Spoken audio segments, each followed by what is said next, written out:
I'm Darren, I'm from Movie Reviews 101, and today we are going to talk about Hunter Killer, directed by Donovan Marsh, starring Gerard Butler, Gary Oldman and Common. The story here follows two submarines that are lost in the Russian Sea, and an untested Captain Joe Glass, played by Gerard Butler, must lead an investigation only to discover that there is a coup going on in Russia, and the Americans now have to save the Russian president from his Minister of Defense, who wants to start World War III.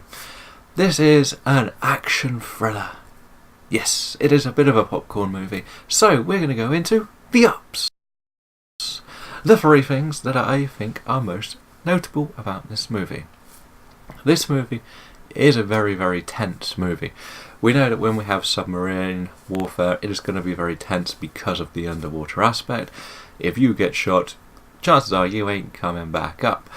And when we have lots of things like this added into the whole marine aspect, the idea that World War III is on the line, this movie just amps the tension right up and you are fully engrossed in this movie.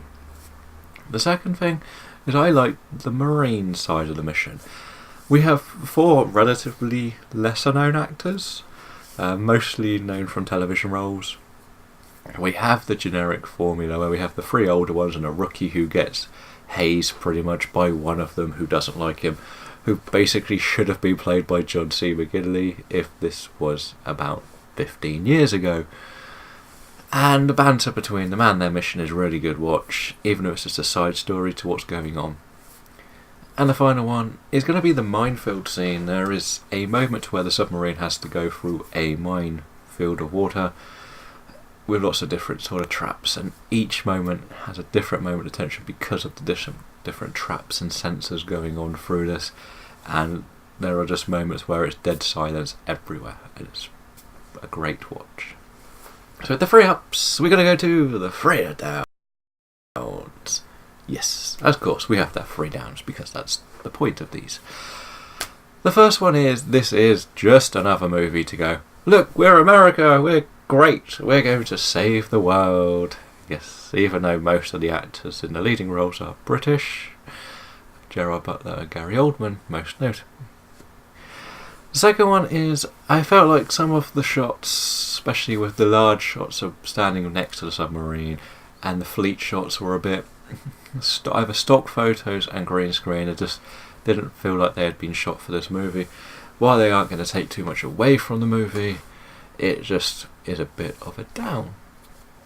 And the final one is the fact that everybody on the submarine doesn't seem to have any intelligence when it comes to talking, and Gerard Butler seems to put them in place every single time, and it's like the most simple thing as well. It's not, so we go through 6,000 miles, will we survive? No.